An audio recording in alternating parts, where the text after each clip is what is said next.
One of the recent stories we brought you on Bridge City News was the attack of author Salman Rushdie. The writer of the Satanic Verses was stabbed in the neck during a public appearance in New York State. Fortunately, he's off of a ventilator right now, and his agent says his condition is improving.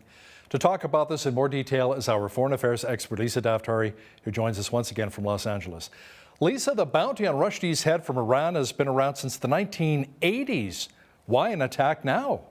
Right. And you know what's unbelievable about this? That this is a 33-year-old fatwa, which is a religious bounty, almost an obligation for those who follow, obviously, the extreme forms of Islam to go after this man for allegedly defaming or characterizing the Prophet Muhammad in not a flattering light in his book Satanic Verses.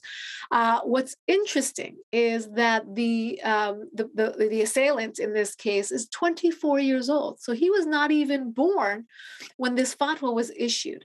That just goes to show the level of indoctrination, of radicalization that this individual must have received growing up in New Jersey, of all places, not having any contact physically with the Iranian regime, but yet the latest reports indicate that he had direct contact with Iran's most extreme paramilitary arm, the Revolutionary Guard.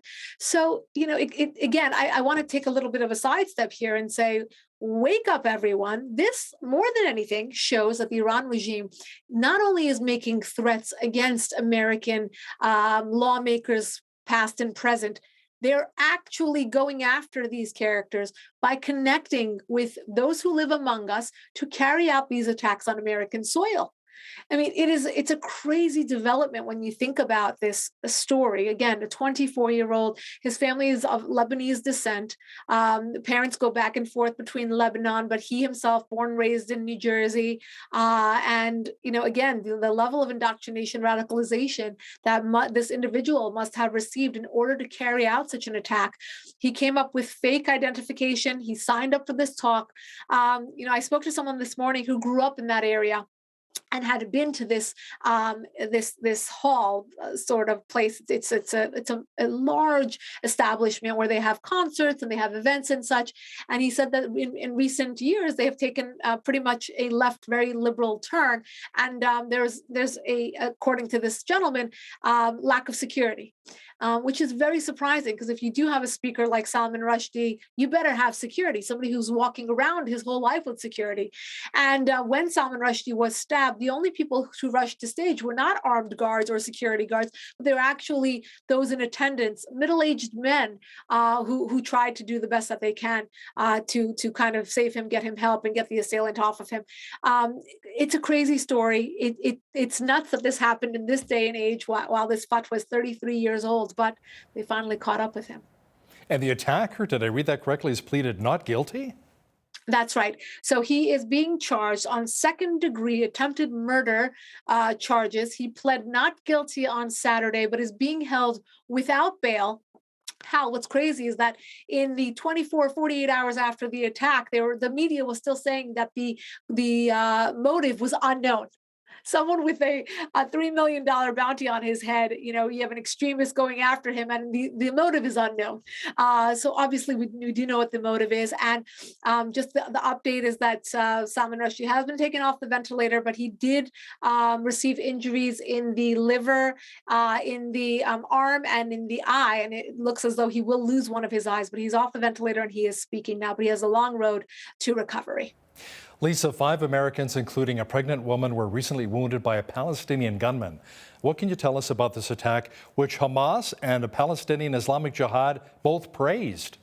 Yeah, they praise this. Look, we've seen everything come out of Israel, especially in recent days. And as we know, this is a 24/7 job for Israelis to keep themselves and the civilians there safe. We've seen car rammings, we've seen suicide bombings, which is their weapon of choice for many, many years. But now we're seeing a lot of shootings. So unfortunately, these perpetrators are getting guns. And who's delivering these guns to them? Of course, you know, the Iran regime is delivering them to Hamas, is delivering them to Palestinian Islamic Jihad, and of course getting into the hands of these perpetrators who are more than willing to go into these public areas and start shooting at people. This is not a military conflict. This is terrorism. And this story, of course, demonstrating that better than anything else. You had a pregnant woman, you have children, you have Americans who are traveling there from New York. Obviously, Jerusalem being a very hot, big hotspot in the summer in terms of tourism from all over, particularly Canada, the United States, people traveling there. So again, what they have to deal with day in and day out is this is just a glimpse, but we've had many terror attacks this summer, and this being just the latest. A United Nations official has been forced to step down as head of the UN Office for the Coordination of Humanitarian Affairs in the Palestinian Authority after criticizing the recent rocket attacks in Israel during Operation Breaking Dawn. Tell me more. Hal, how crazy is this? This is all you need to know about the culture of the UN and its extreme and blatant bias against Israel. This individual who was working at the UN made a comment against a terror organization, Palestinian Islamic Jihad. The title of the group has jihad in it. They are a terror organization. They claim to be a terror organization. They get funding from the Islamic regime in Iran. And this individual made a comment about it, and they were fired on the spot. So you understand that at the UN, it is business as usual. They will defend terrorists when it comes to Israel. They will defend those who are trying to kill innocent civilians when it comes to Israel, and they will investigate Israel for war crimes and such. So it's a crazy story, but it is very illustrative of the culture at the United Nations. Lisa, a delegation of U.S. lawmakers arrived in Taiwan over the weekend for a trip in which they will meet with Taiwan's president. Now, this moves ahead despite the ongoing military tensions between the self-ruled island and China. Yes. So there was mixed opinion about Speaker of the House Nancy Pelosi's trip to Taiwan last week. Some believed, well, no one can tell her not to go. And some believed, well, in what capacity is she really going in as Speaker of the House? But she made her trip. It was short. I don't know if you want to call it sweet, but it was short. And now there is a delegation who is going because they want to double down on Nancy Pelosi's trip, and they want to show U.S. solidarity with Taiwan, and they want to actually stick it to the Chinese and say, you can't tell us what to do. So we're going to be here to show our support. Of course, this will build in escalations.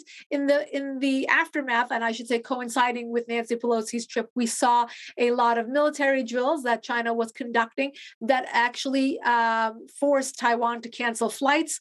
They actually had to move certain aspects of their own aerial activity in order to kind of stay away from the Chinese and their military drills in order not to escalate what was going on in the skies.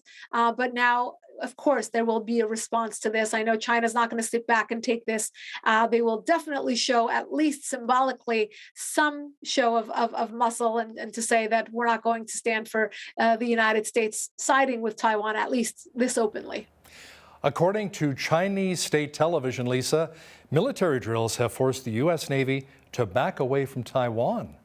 Yes, it's interesting because China is not only about the show of its might, but also its propaganda, of course. So in this latest chapter of Chinese propaganda, the government is saying, we showed them and the drills really worked, and it's a good thing that we stepped up and they backed down. So yes, it's a Chinese propaganda. But look, they're not so wrong, and I'll tell you why.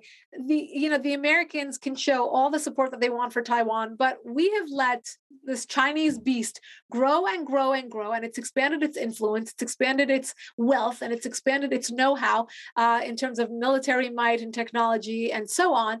And I say this all the time. Their fifth graders are probably learning calculus, while our fifth graders are wondering what transgenderism is and things like that. So they are definitely grooming the next generation to be mighty and to be a world power. The United States and the West is kind of slacking on that. So look, they are a threat, and they are a credible threat. So regardless of, Chinese propaganda, and they will say what they want, and they will, beat their chests as much as they want, but there is some truth to the might and the power and the ability of the Chinese government that the United States and the West has to pay attention to.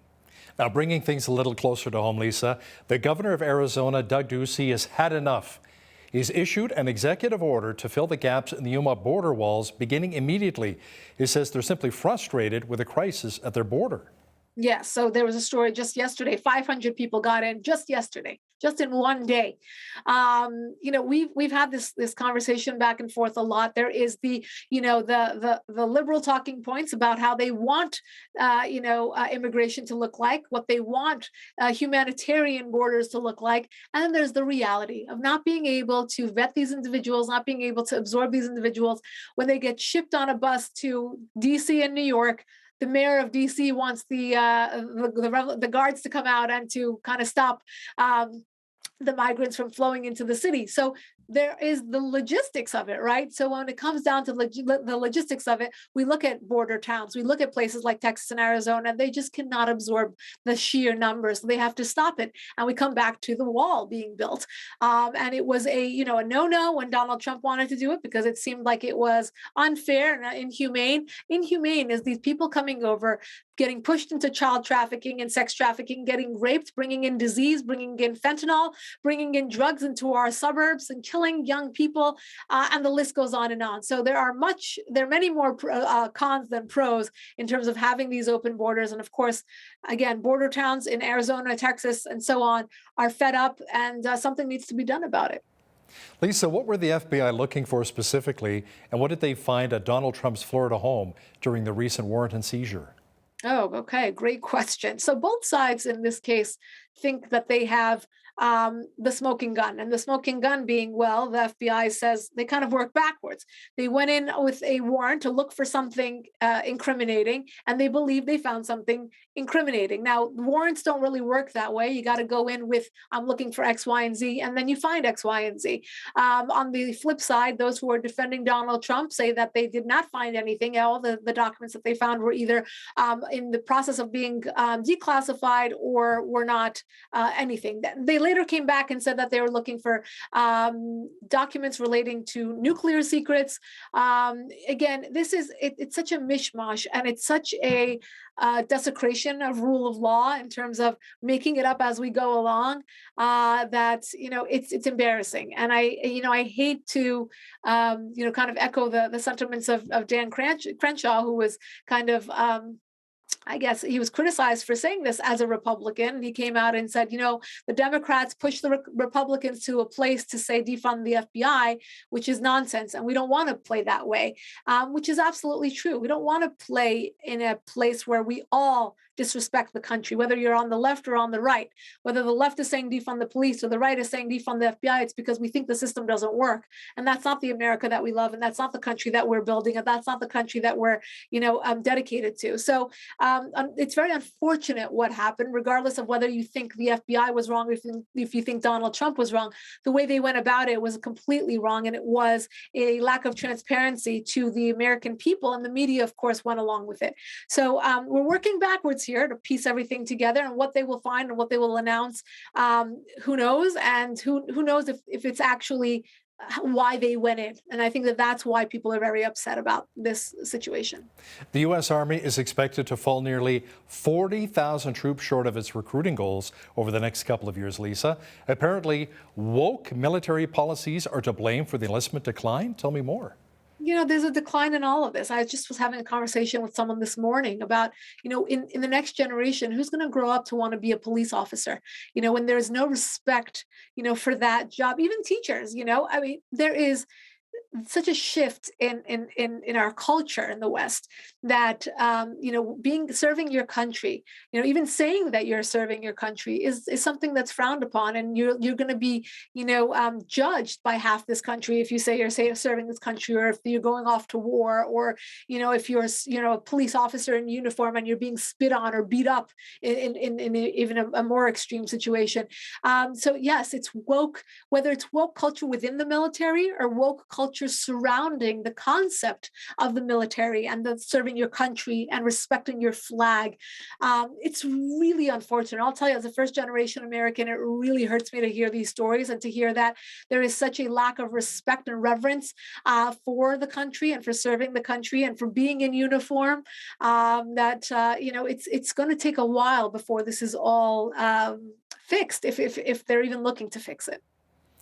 Foreign affairs expert and political reporter Lisa Daftari, thanks so much for joining us once again from Los Angeles.